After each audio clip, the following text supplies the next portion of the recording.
So we talk about video games here, guys. Sometimes. Sorry to rain on everyone's parade. So I'm going to start because I actually have not played a lot. I had this plan going into the weekend that I was going to get to World Tier 1 before Sunday night and actually spend a lot of time with Sekiro. I slept for like 2 days this weekend. It's nice. And that was better than any game time I could have had. I woke up at midnight last night and said, okay, I can't sleep anymore. And so I went downstairs and I played the Division. I finished all the wondering where you were. I finished all the strongholds solo. And I am now a survivalist. I have specialized. And I haven't done anything in World Tier 1 yet. But which one's the survivalist? Is that the one with the crossbow, I believe? Crossbow. Yeah, I'm going grenade launcher, I think, when I do mine. Mm-hmm. I picked the sniper. We're gonna be a well-rounded crew. Yeah. Yeah, no, I like the sniper. It does a lot of damage. Mm-hmm. Yeah, it's always good. Yeah. Well, that one stronghold you were telling me about how the melee guys come out, those guys are pussies, man. Yeah, but what level did you do it at? 30. Okay, that's the difference. Because it doesn't scale. So if you do those strongholds below level, they're fucking hard, man. Why do them below level? For a challenge. God damn it, Keel. Why do you do this? You got to do it for the challenge. Aren't you wearing a Dark Souls shirt? I've got Souls games for the challenge. I don't need that shit in Division, especially when I don't get the opportunity to play with my friends all that much. So it's like the man doesn't need to be challenged. He's proved himself. Yeah. Multiple times. I got Moose on the From Software train. You're welcome. God damn it. You're welcome. He's welcome, really. I mean, you're next, Phillips. I mean, what's the hardest one? I hear Sekiro's the hardest one. Probably Sekiro. I haven't played it though, so based on what I've been hearing, it's the hardest one. Yeah. But I think a lot of people, that's like it's a mixed bag.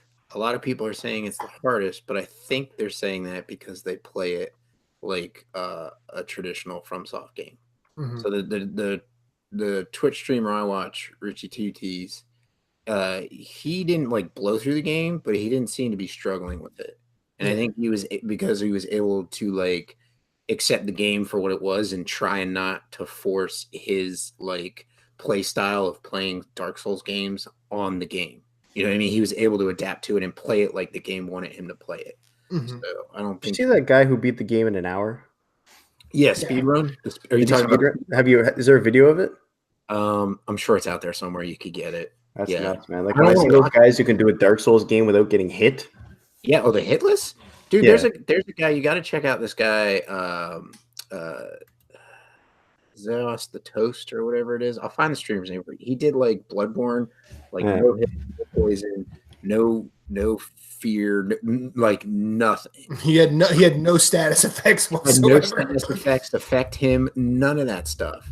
It basically like destroyed the game, and it's like insane. He's the only person that has ever done it. You guys are fucking like. Am I remembering this wrong, or didn't someone beat one on like a Rock Band controller?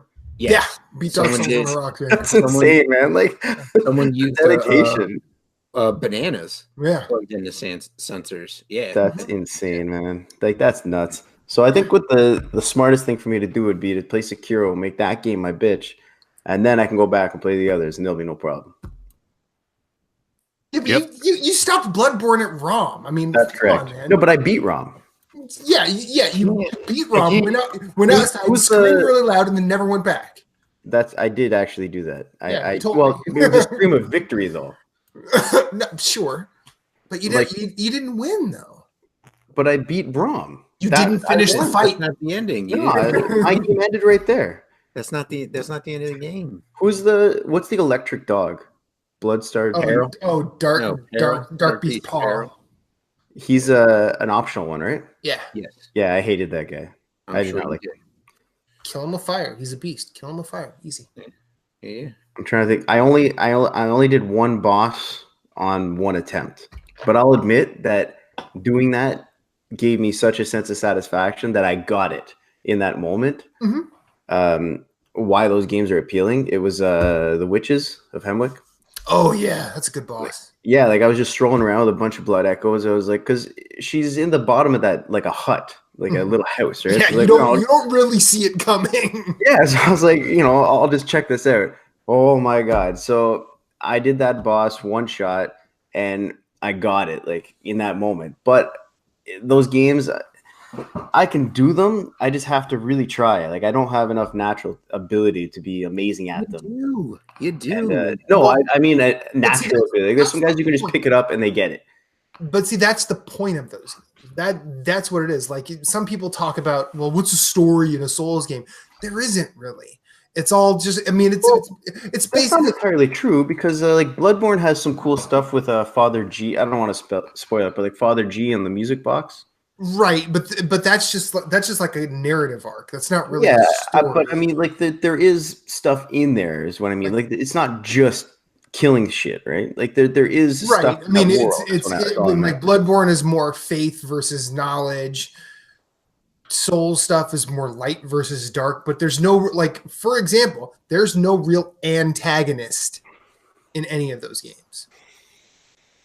Like we could each of us, play, like each of us played Bloodborne. Each of us could start Bloodborne and finish it tomorrow, and try and place who we think is the actual antagonist in that game. There really isn't one.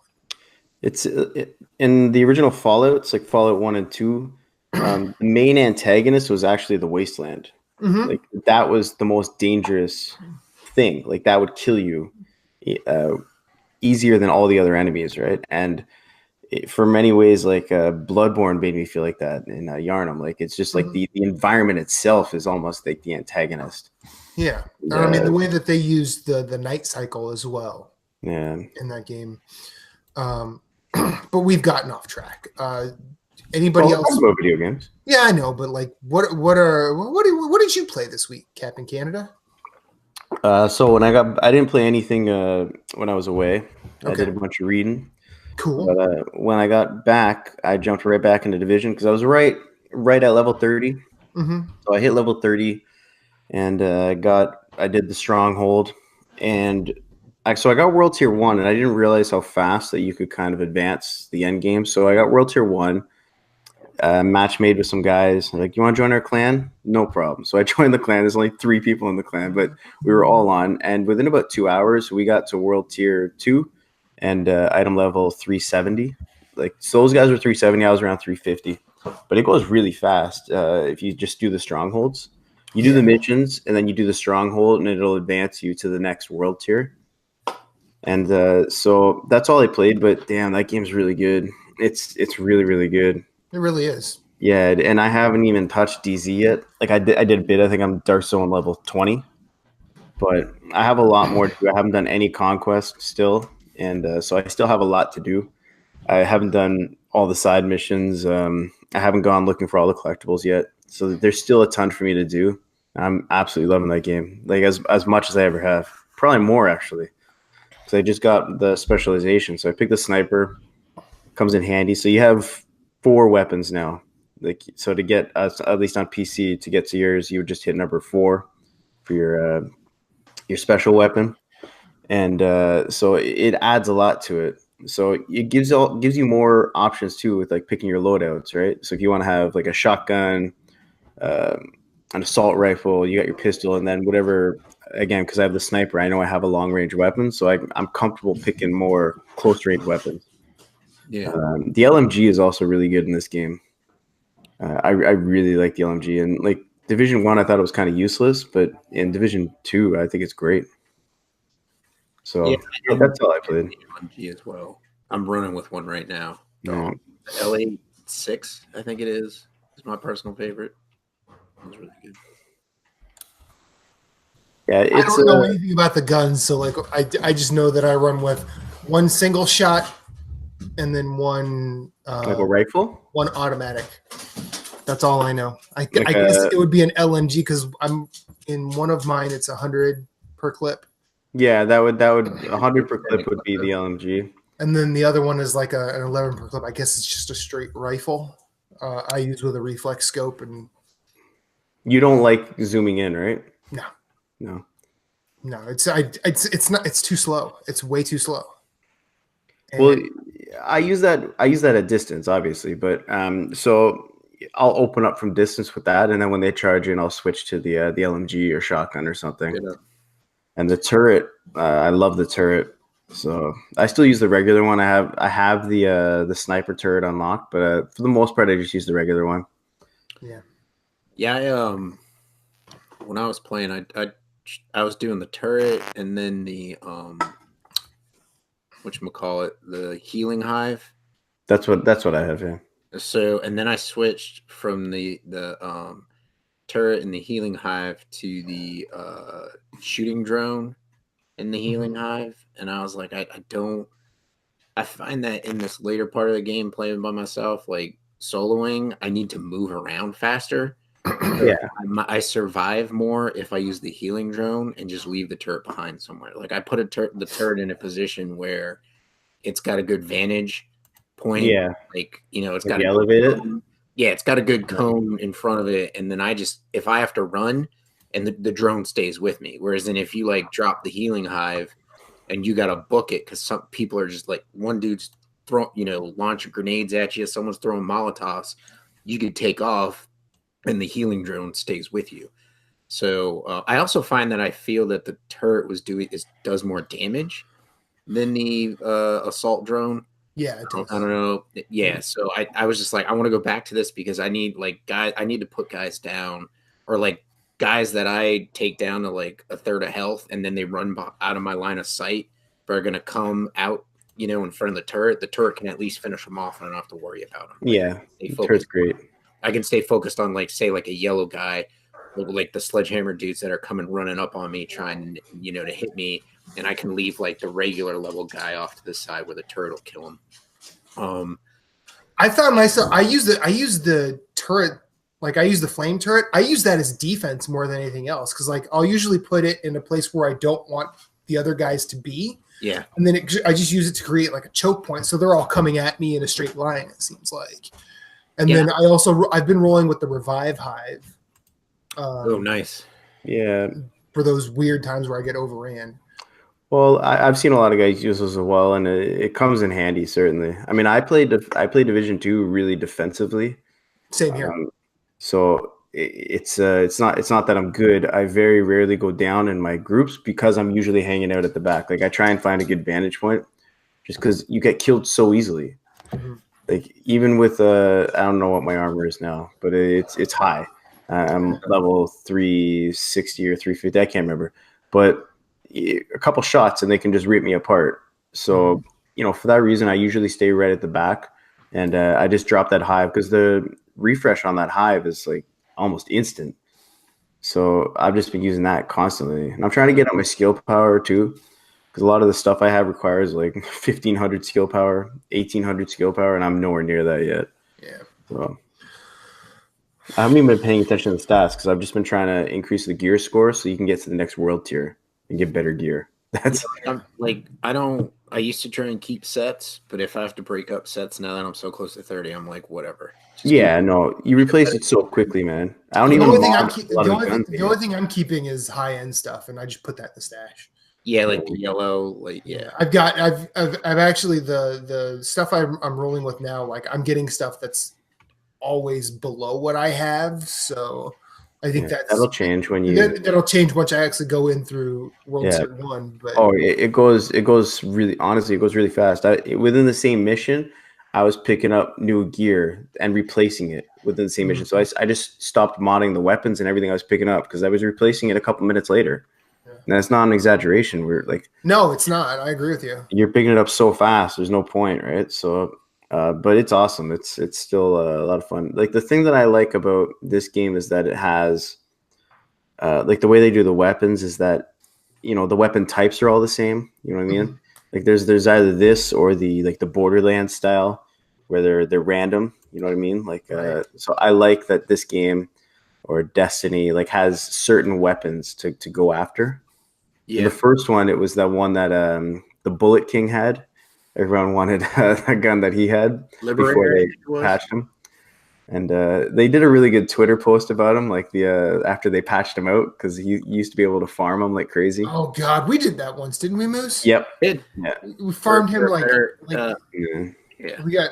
I think I had like 5 or 6 of that. Yeah, and they did a Twitter post, like a good night sweet prince with a bullet king. Yeah. So I liked it, and every mission I go into, every part of the world I go into, and I'm just amazed at how dense it is, like how much attention they've paid to everything. Like, there's no blank space anywhere. There's shit everywhere. Like, it just makes me feel like they really went out of their way to make an effort with this game. Well, it's also not the same all the time, which is nice. Like I personally like if you fail a hostage rescue or a propaganda beacon, like you can't necessarily go back and finish the job. Like it'll be somewhere else. Yeah, like it'll wipe and then you'll go do something else and it'll appear back on the map. That's what I like. I like that the map is static, but the events are not. Yeah. Like they move around. The weird one I'll just mention. I always seem to hear, like, in a lot of the missions, a dial-up modem sound. Part of the background. What is that? I have no idea what that is. I don't know who the hell would be using it. I'm like, who the fuck is using a fax machine? Exactly. It happens so often, and every single time it's always hysterical. Like, I love it. The dial-up modem's the best. I'm waiting for someone to just make a reference. Oh, pre-dollar flu. This was hot. The enemy banter is still as dumb as ever. Oh, but it's good though. It gets dumber, and it's so good. I love it. I mean, and it also comes up at the best times. Like I'm doing one of the strongholds. Like I had isolated a couple of guys off to the side, and one of them is like right near me. He goes, "Screw the division!" I put a bullet in his head. I'm like, "Yeah, screw the division." I like it when they're flanking you. I like it when they're flanking you and they yell out, "I'm flanking them!" It's like they just like, "Oh, thanks." Yeah, thanks for the warning. It's so dumb. I love it. It's so dumb. Moose, have you been playing anything other than the division? So I fired up Enter the Gungeon last night. Oh, good man.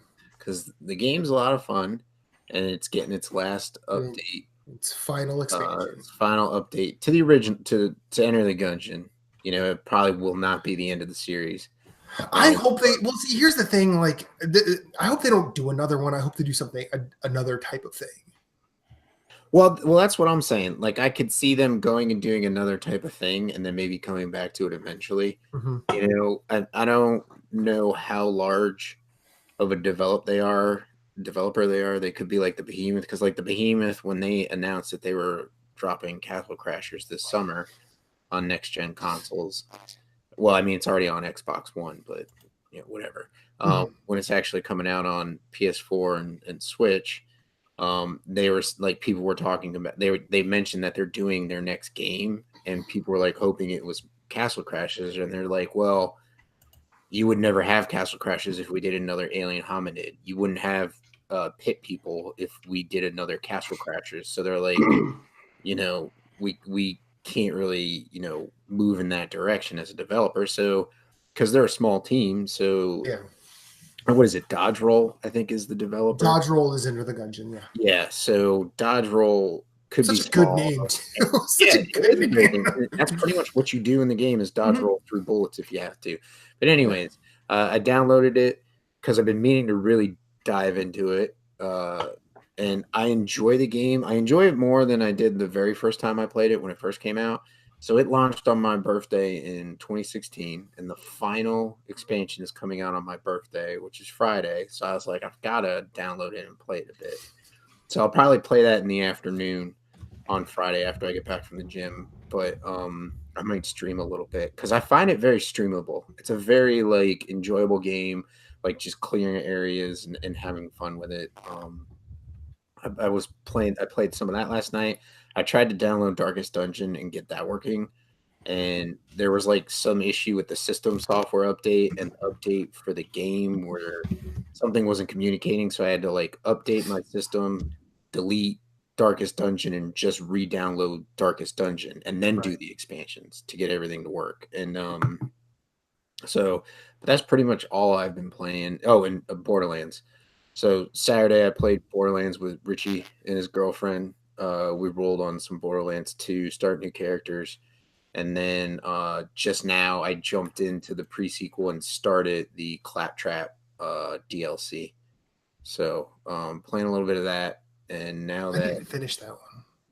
Yeah, I want to finish it too, and I need to get the platinum. I'm further along for the platinum in pre-sequel than I am in 2, and so I want to go back to do that. So I should go back to 2 and finish off the DLC because I got the platinum in the Handsome collection. But yeah, I remember that was one of the first, and I still played the character that we power leveled, which I kind of regret power leveling because now I got to go back and do like level 20 missions at like 32 OP, and I'm just like, and you're not getting good gear. Yeah, you're not getting good gear, and this is annoying, and so I'm just like, so it kind of like turns me off at points because I'm just like, I don't.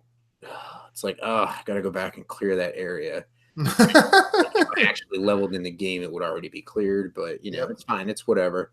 So, yeah, but that's pretty much all I've been playing. I haven't really touched anything else. So, Division. Yeah, that's a given. I played with Jurgen.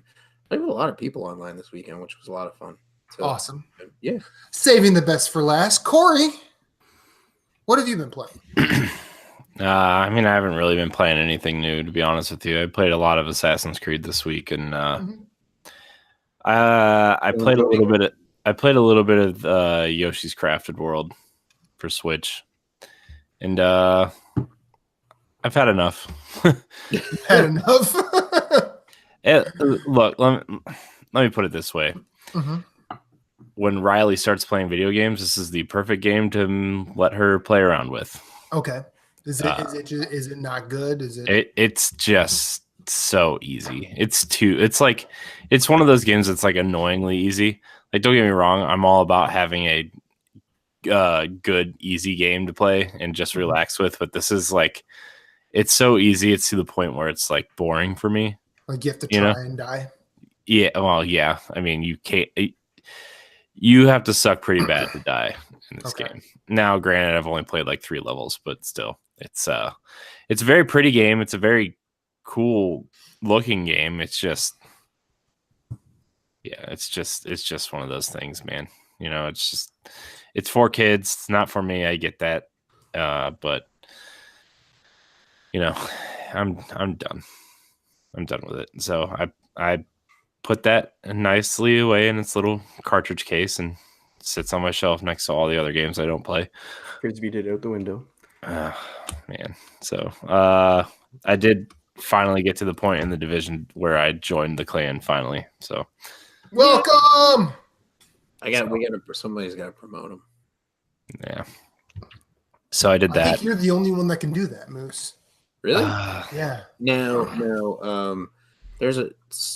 Sorry to cut in, Corey. There's a role like you can promote people to a certain role. So I promoted Jurgen, like it's like lieutenant, and they can basically demote people. And so I said, well, you'll be our European connection. European liaison. Yeah, and he was like, awesome. He's like, you liked it. So like, I haven't gone in. I think you might have to be online for me to do it. I'm not sure. I believe so. Because I was able to promote everybody beyond like recruit who I wanted to, and I think the only reason I could do lieutenant with him was because he was on. But anyways, so I don't know. I didn't really get to play a lot of games this week, to be honest with you. I went to bed a lot, like real early this past week because I was just, I don't know, I was kind of worn out for Sleep's a lot of reasons. So smarter man than I am. So that's kind of what I did. I don't really have anything new to talk about. I did play a little bit of Zelda though. Breath of the Wild? Yeah, I'm debating whether or not to start a new game, but I know if I start a new game, I'm going to get all 1,000 Korok seeds again. I did. I got all of them. And there's only 900. Whatever. Is there a New Game Plus? There's Master Mode. Same kind of thing? No, it just makes it just makes the game harder. You start You start at the beginning, but start at the beginning, and then there's a Lionel just hanging out right there. Yeah, and then there's like the white bokoblins, like they're on little floating like rafts, and they just shoot arrows at you while you may try to go to the Temple of Time. Mm-hmm. So I don't know if I want to do that or not, but yeah, I like my map that says 100%. Yeah, I would too. You know, I really would. I like it. I wish there was more. I wish there was another Zelda game for me to play through, because I don't know if I really want to pour 200 more hours into this game. I mean, I do, but if I did that would mean I wouldn't have any time to play any of the other games. I barely have time to play it now. So it's okay. Play what you like. Yeah. Well, yeah, play whatever the heck you want. Is Link's Awakening, is that for this year? Yeah. Yeah. So you could just it'll probably be out like October till that comes through. Yeah. I saw one of the April Fool's jokes was Ocarina of Time on Switch. No, it was every Zelda game. Every Zelda game? Yeah. So and Witcher 3. I did start playing Wolfenstein 2. So again. So nice. Because I never finished it. So you have that on Switch? Yeah. Yeah. So I like what I've played so far, but I'm only like an hour in. So. When you play shooters on the Switch, do you play with the Joy-Cons or the Pro controller? Oh God, no. I play with the Pro controller. That's pretty much the unanimous feeling I've heard. No, dude. If you play with the Joy-Cons on Switch, you miss every time. Yeah, and it's always the right Joy-Con. That's the issue. It is. I don't know. Splatoon was pretty easy with the Joy-Con. Well, Splatoon is not. I wonder if you would have Doom. time if you played like Southpaw, or like you flip the sticks. I'm not doing that. It's hard enough for me to play regular. I'm not doing that. Okay. Like a moose. You can't adapt easily. Jesus. No, I just play on easy. It's fine. But the cutscenes actually look really good, and like the way they did it is actually really fascinating. It's why there's a 12 gig patch on day one. But they actually because like I think all the cutscenes are recorded in engine for the PS4 and Xbox One and PC versions. Mm-hmm. But what they did was they actually they rendered those as video files and compressed them. So the cutscenes actually look like the PS4 and Xbox One versions of the game. And then you get into the game and they just look like they're like, oh yeah, I'm not playing that version of the game. I mean, it looks good for the hardware. It looks good for a handheld, but it's not the optimal way to be playing that if you're playing it on TV. We'll just put it that way. Still, though, super impressive to see it running on Switch still. But yeah, is the new one Youngblood on Switch? Yep. Yeah. Local co-op too. There's one of the special editions for Youngblood has the Buddy Pass. The Buddy Pass, yeah. Yeah. I saw that. I don't know how much the version is. It's probably the same price as two versions. No, it's only It's $10 more. $10 more. That's pretty cool. And you can share the Buddy Pass with up to like 4 different people. So. Was it really? I thought it was only one. Oh, that's cool. Yeah. So. Yeah. That's all I've been playing though. Nothing too exciting. I did load up Destiny because I wanted to see what Xur was selling. He wasn't selling anything good. Spoilers. Fucking Xur. He has new bounties though. So apparently there's like you go to the world of the 9 to complete some bounties, which is kind of cool, but I don't feel like leveling up that far to try it. So there's just I don't know, man. Just don't have time. Yeah. Time, man. Time is not on my side. I did think about going to bed like earlier in the night and get up super early to play games, but that sounded like a lot of work. Yeah, I used to do that. I used to go to bed super early and then wake up at like 5 in the morning when I was playing Fable 2 because I was just obsessed with it. So I would wake up and play it. Fable 2, yeah. That's a good game. Fable 2 is a great game, actually. Yeah, so I would wake up early, play that because I felt like it made me happy to play it in the morning because I hated going to work. So I was like, I'm going to play before I go to work and it'll put me in a good mood. Maybe I'll start doing that. Did it work? Well, I quit that job, so I play more Fable, but it worked too well. Okay. That's all I've been playing though.